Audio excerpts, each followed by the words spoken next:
La première question, certaines personnes utilisent des athar, des récits de compagnons pour justifier la critique publique. Al-inkaru al-alani et le khuruj. Pouvez-vous répondre à cette ambiguïté afin de ne pas être trompé?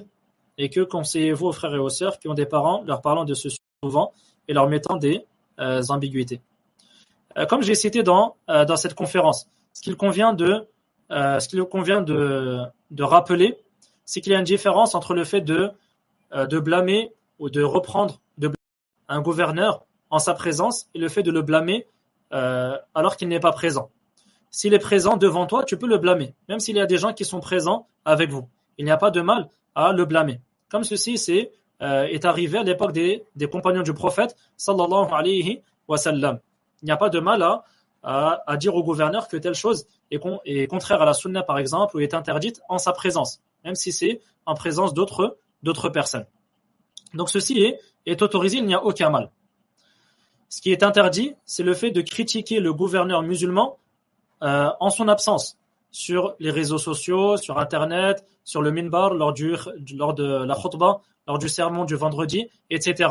Ceci est formellement interdit. Le fait de dire tel gouverneur a fait tel ou tel péché, ceci est interdit, etc. Le fait de critiquer le gouverneur de cette manière-là, ceci est formellement interdit en islam. Et nous avons cité les preuves de cela.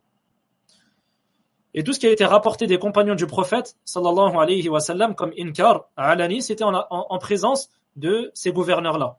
Tout ce qui a été rapporté, comme le disent les savants, tout ce qui a été rapporté, c'était en leur présence. C'était en présence des gouverneurs. Et ce qu'ils ont dit, et ce qu'ils ont blâmé comme mal, en l'absence des gouverneurs, c'était de manière générale, sans citer le gouverneur en particulier.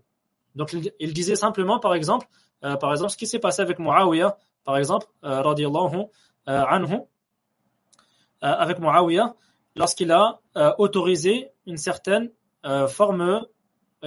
transaction financière. Il a autorisé une certaine transaction financière et il considérait que ce n'était pas du riba. Et un des compagnons du prophète, sallallahu alayhi wa sallam, connaissait un hadith qui prouvait que ceci était du riba.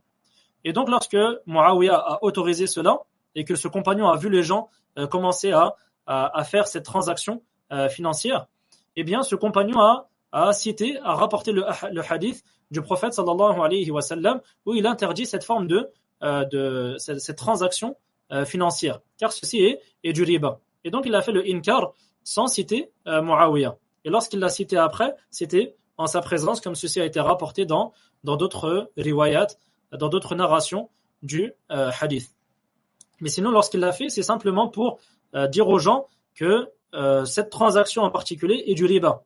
Le gouverneur l'a autorisé, il a fait un ijtihad, il pense que c'est autorisé, mais ici le compagnon, lorsqu'il a fait le inkar, lorsqu'il a blâmé ce mal, il l'a blâmé en citant le hadith, premièrement. Il l'a simplement blâmé en citant le hadith et en disant aux gens que le prophète alayhi salatu wassalam a interdit cette transaction financière.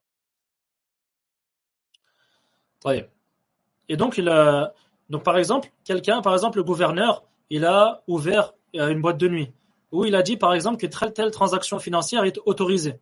Telle transaction financière est autorisée. Le savant, qu'est-ce qu'il peut faire? C'est faire un cours pour dire aux gens de faire attention et de ne pas faire cette transaction financière, car c'est du riba. Mais sans citer le gouverneur directement, sans dire le gouverneur, il s'est trompé, il a fait telle ou telle chose, etc. Ceci ne fait pas partie de la voie des pieux prédécesseurs et aucun compagnon et aucun pieux prédécesseur n'a fait cela. Ce qui est autorisé, c'est de blâmer le mal, de citer les hadiths, il n'y a aucun mal à cela. Au contraire, c'est ce qui nous est demandé. Celui qui a de la science et qui a la capacité de faire cela, il dit aux gens, voilà, telle transaction financière est interdite, car le prophète alayhi salatu wassalam a dit cela, car Allah a dit dans le Coran, etc. Sans citer directement le gouverneur et sans se révolter contre le gouverneur.